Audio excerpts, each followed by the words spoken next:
दोस्तों, हमने आज तक आपको महादेव के बहुत से फेमस मंदिर जैसे कि केदारनाथ जी, श्रीखंड महादेव और किन्नर कैलाश यात्रा की ट्रैवल इन्फॉर्मेशन दी है। लेकिन आज के इस वीडियो में हम आपको महादेव के एक ऐसे फेमस मंदिर की ट्रैवल इन्फॉर्मेशन देने वाले हैं जो काफ़ी ज़्यादा खूबसूरत और शक्तिशाली होने के बावजूद भी बहुत ज़्यादा अंडररेटेड है।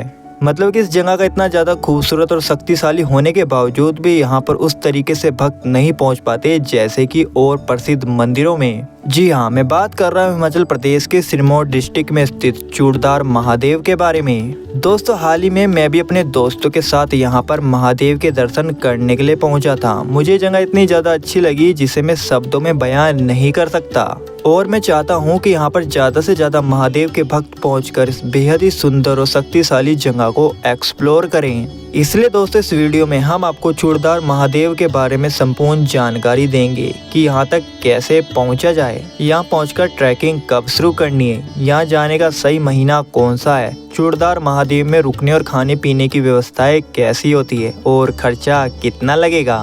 तो बिना देरी करिए चलिए शुरू करते हैं। दोस्तों, सबसे पहले आपको चूड़धार महादेव के बारे में बताते हैं। दोस्तों, चूड़धार महादेव में बेसिकली सिरगुल देवता, जिन्हें महादेव का अंश अवतार माना जाता है, उनका मंदिर है। ये हिमाचल प्रदेश के सिरमौर डिस्ट्रिक्ट की सबसे ऊंची चोटी पर स्थित है। सिरगुल देवता सिरमौर व चौपाल के देवता है। चूड़धार महादेव सिरगुल देवता की तपोस्थली है। यहाँ पर पवित्र जल के 2 कुंड भी है। कहते हैं कि इस पवित्र जल के 2 लोटे सिर पर डाल लिए जाए तो सभी मनोकामनाएं पूर्ण हो जाती है। अब दोस्तों, आपको ये बताते हैं कि यहाँ की यात्रा करने के लिए केदारनाथ, श्रीखंड महादेव जैसे ही रजिस्ट्रेशन करना पड़ता है या नहीं। तो दोस्तों, अभी तक चूड़धार महादेव के लिए रजिस्ट्रेशन या फिर मेडिकल सर्टिफिकेट जैसी कोई भी ऑफिशियल वर्क नहीं होता है। इसका सीधा सीधा कारण यही है, जैसे कि मैंने पहले भी बताया है, कि ये काफ़ी ज़्यादा अंडररेटेड जगह है। लेकिन आने वाले समय में जैसे जैसे इस जगह की कीर्ति और भी ज़्यादा बढ़ेगी तो यहाँ पर रजिस्ट्रेशन और मेडिकल सर्टिफिकेट जैसी ऑफिशियल वर्क भी शुरू होने लगेंगे। वहीं अगर ये बात करें कि चूड़धार महादेव की यात्रा करने का सही समय या महीना कौन सा है, तो चूड़धार महादेव के दर्शन करने के लिए सबसे सही महीना मई, जून और सितंबर का होता है। क्योंकि जुलाई और अगस्त में यहाँ पर काफ़ी ज़्यादा बारिश होती है, तो इस समय यहाँ पर यात्रा करना थोड़ा सा मुश्किल होता है, क्योंकि पहाड़ खिसकना, रास्ते बंद होने जैसी घटनाएं बिल्कुल आम हो जाती है। अब आगे बढ़ते हुए बात करते हैं कि चूड़धार महादेव तक कैसे पहुँचा जाए। तो दोस्तों, चूड़धार महादेव तक पहुँचने के 2 मुख्य रास्ते हैं। सबसे पहला रास्ता सिरमौर डिस्ट्रिक्ट के नोराधार होते हुए पड़ता है, वही दूसरा रास्ता शिमला होते हुए चौपाल, सराह से पड़ता है। लेकिन क्योंकि नोराधार होते हुए ट्रैकिंग 18 किलोमीटर की मुश्किल होती है, तो ज़्यादातर भक्त सराह होते हुए 14 किलोमीटर की ट्रैकिंग को ही चुनते हैं। तो इसीलिए हम भी आपको इसी रास्ते के बारे में बताएंगे। तो दोस्तों, चूड़धार महादेव यात्रा करने के लिए अगर आप उत्तराखंड, उत्तर प्रदेश, हरियाणा, दिल्ली से आ रहे हैं तो आप HRT की बस से पांवटा साहिब हाटकोटी वाले रास्ते से सराह तक पहुंच सकते हो। पांवटा साहिब से सबसे पहले आपको फेडिसपुल जाना होगा। पांवटा साहिब से फेडिसपुल की दूरी 107 किलोमीटर है। यहाँ तक आपका बस का किराया 240 रुपये लगने वाला है। वहीं जब आप फेडिसपुल पहुँच जाओगे तो आपको सराह के लिए बस लेनी है। फेडिसपुल से सराह की दूरी 40 किलोमीटर है। यहाँ तक आपका किराया 90 रुपये लगने वाला है। वहीं अगर आप शिमला होते हुए चौपाल, इसके बाद सराह होते हुए जाना चाहते हो तो आप ऐसे भी जा सकते हो। यहाँ पर आपकी बस की जर्नी 5 घंटे की रहने वाली है, जिसमें आप 160 किलोमीटर का सफ़र तय करोगे। यहाँ पर आपका बस का किराया 350 रुपये लगने वाला है। इसके अलावा जो मेरे दोस्त अपनी गाड़ी या फिर बाइक से चूड़धार महादेव जाना चाहते हैं वो जा सकते हैं, लेकिन यहाँ पर फेडिसपुल के आगे 1 वे रास्ता होता है जो काफ़ी ज़्यादा मुश्किल होता है। तो यहाँ पर नॉन पहाड़ी ड्राइवर को गाड़ी या फिर बाइक चलाने में थोड़ी दिक्कत होती है। ये प्रॉब्लम हमने भी अपनी रीसेंट ट्रिप में फेस की थी। हम भी अपनी बाइक से चूड़धार महादेव की यात्रा के लिए गए थे और इसी रास्ते पे हमारे साथ एक छोटा सा हादसा हो गया था, लेकिन महादेव की कृपा से बाद में सब कुछ सही हो गया था और हमने आगे चलकर अच्छे से चूड़धार महादेव के दर्शन किए थे। दोस्तों, आपको ये सब बातें बताने का मेरा मकसद आपको थोड़ा सा अवेयर करना है, क्योंकि रास्ता मुश्किल है लेकिन नामुमकिन नहीं। अगर आपको पहाड़ी रास्तों पर गाड़ी या बाइक चलाने का एक्सपीरियंस है तो आप बेफिक्र होकर जा सकते हो। तो अब आप चाहे बस या फिर गाड़ी, बाइक से कैसे भी सराह तक पहुंच जाना। अब अगर आप सराह तक किसी भी तरीके से दोपहर 4 बजे तक पहुंच जाते हो तो आप अपनी 12 किलोमीटर की ट्रैकिंग स्टार्ट कर देना। ये ट्रैकिंग लगभग 4 घंटे की होने वाली है। इस ट्रैकिंग के दौरान आप बहुत ही खूबसूरत दृश्य, सनसेट, चीड़ के पेड़ और भी बहुत सारी खूबसूरत चीज़ों को देखोगे। इसी के साथ रास्ते में आपको बहुत सारी चाय और खाने पीने की दुकान मिल जाएगी, तो आप आराम से रिफ्रेशमेंट ले सकते हो। यहाँ पर केदारनाथ या फिर दूसरे धार्मिक स्थलों के मुकाबले इतनी महंगाई नहीं है। यहाँ पर आप चाय मात्र 15 रुपए में, आलू पराठा मात्र 30 रुपए में खा सकते हो। तो हर हर महादेव के जोरदार जयकारे लगाते हुए आप शाम 7:30 बजे तक पहुँच जाओगे चूड़धार महादेव। अब यहाँ पर आपको ये डिसाइड करना है कि आपको टेंट में रुकना है या फिर चूड़धार सेवा समिति द्वारा विश्राम गृह में। अगर आप टेंट में रुकते हो तो यहाँ पर जो प्राइवेट टेंट होते हैं उनका प्राइस 1000 रुपये होता है।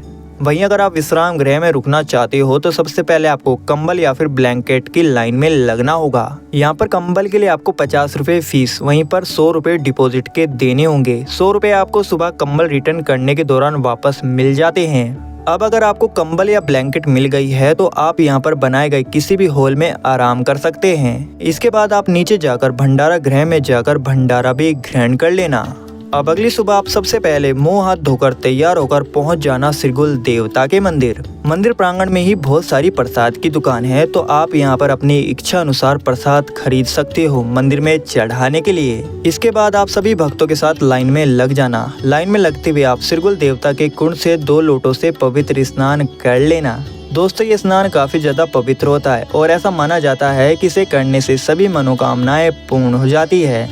स्नान करने के बाद आप श्रीगुल देवता के मंदिर में दर्शन कर लेना। इसके बाद आप मंदिर प्रांगण में ही मौजूद दुकान में ब्रेकफास्ट कर लेना। यहाँ पर जैसे कि मैंने पहले बताया है कि 30 रुपये पराठा और 15 रुपये में चाय मिल जाती है। अब आपने ब्रेकफास्ट कर लिया है तो यहाँ से अब आपको जाना है लिंग के दर्शन करने के लिए। जी हाँ, ये वही सिरमौर की सबसे ऊंची चोटी है जिसके बारे में मैंने वीडियो की स्टार्टिंग में बताया था। ये थोड़ी मुश्किल ट्रैकिंग होती है। ये लगभग 3 किलोमीटर की ट्रैकिंग होती है जिसमें ऑक्सीजन का दबाव थोड़ा बहुत कम हो जाता है, तो आप अपना ख्याल रखते हुए अपने साथ थोड़ा सा कपूर जरूर ले जाना। तो थोड़ी सी हिम्मत करने के बाद आप फाइनली पहुंच जाओगे सिरमौर की सबसे ऊंची चोटी पर महादेव का आशीर्वाद लेने के लिए। तो यहाँ से अब आपको वापस 14 किलोमीटर की ट्रैकिंग कर सराहा के लिए जाना होगा। तो आप कोशिश करना कि श्रीगुल देवता और लिंग के दर्शन आप दोपहर 1 बजे से पहले कर लेना और साथ में भंडारा भी ग्रहण कर लेना। इसके बाद आप वापस सराहा के लिए चले जाना। आप शाम 5 बजे तक सराहा पहुंच जाएंगे। पौराणिक मान्यताओं के अनुसार यहाँ श्रीगुल देवता के भाई बिजट महाराज का मंदिर है और मान्यताओं के अनुसार श्रीगुल देवता का आशीर्वाद लेने के बाद बिजट महाराज का आशीर्वाद लेना जरूरी होता है, तभी ये यात्रा संपन्न होती है। तो आप भी ऐसे ही करना। इसके बाद अगर आप 1 दिन का स्टे सराहा में भी करना चाहते हो तो आप यहाँ पर भी स्टे कर सकते हो। यहाँ पर भी सेवा समिति द्वारा भंडारा और विश्राम गृह का प्रबंध किया गया है, तो आप यहाँ पर भी स्टे कर लेना और अगले दिन आप अपने राज्य या फिर जहाँ से भी आपके घर के लिए बस जाती है वहाँ तक चले जाना। तो दोस्तों, इस तरीके से आप इस बेहद ही सुंदर और अलौकिक चूड़धार महादेव के दर्शन कर सकते हो। तो दोस्तों, इतना सब कुछ बता ही दिया है, तो चूड़धार महादेव के दर्शन करने में कुल कितना खर्चा होगा इसका भी मोटा मोटा हिसाब लगा लिया जाए। तो दोस्तों, अगर आप पोंटा साहिब हाटकोटी वाले रास्ते से सना तक जाते हो तो आपका बस का किराया लगेगा 330 रुपये। वहीं अगर आप शिमला चौपाल वाले रास्ते से सना तक जाते हो तो आपका बस का किराया 350 रुपये लग जाएगा। इसके बाद आप ट्रैकिंग के दौरान अगर नाश्ता पानी रिफ्रेशमेंट लेते हो तो उसका खर्चा लगभग 100 रुपये मान कर चलते हैं। अब आप चूड़धार पहुंचने के बाद यहाँ पर स्टे करते हो। अगर आप टेंट लेते हो तो आपको 1000 रुपये खर्च करने पड़ेंगे। अगर आप सेवा समिति के विश्राम गृह में रुकते हो तो यहाँ पर आपका खर्चा 50 रुपये। सुबह नाश्ता पानी का खर्चा लगभग 100 रुपये। इसके बाद आप चूड़धार में दर्शन करने के बाद जब बिजट महाराज का दर्शन करने के लिए सराहा वापस आओगे तो 200 से 300 रुपये आपके यहाँ पर भी खर्च हो जाएंगे। तो दोस्तों, हमारे हिसाब से चूड़धार महादेव के दर्शन करने में आपका खर्चा 1500 से 2000 रुपये होने वाला है। ये डिपेंड करता है कि आप टेंट में रुकते हो या फिर विश्राम गृह में। तो दोस्तों, उम्मीद करता हूँ आप चूड़धार महादेव को एक्सप्लोर करने का जल्द ही प्लान बनाओगे। वैसे तो हमने सारी जानकारी दे दी है। अगर इसके अलावा भी आपके दिमाग में कोई भी सवाल है तो आप कमेंट सेक्शन में पूछ सकते हो, मैं साथ के साथ उसका जवाब भी दे दूंगा। तो दोस्तों, आखिर में इतनी सी गुजारिश जरूर करूंगा कि सब वीडियो बनाने में काफी ज्यादा मेहनत लगती है। अगर ये वीडियो वाकई आपके लिए हेल्पफुल है तो वीडियो को लाइक कर हमारे चैनल को सब्सक्राइब जरूर कर दीजिएगा। तो दोस्तों, अभी के लिए इतना ही। जल्दी मिलेंगे ऐसी ट्रैवल इन्फॉर्मेशन वीडियो के साथ। तब तक स्ट्रोलर गाइड का बाय बाय।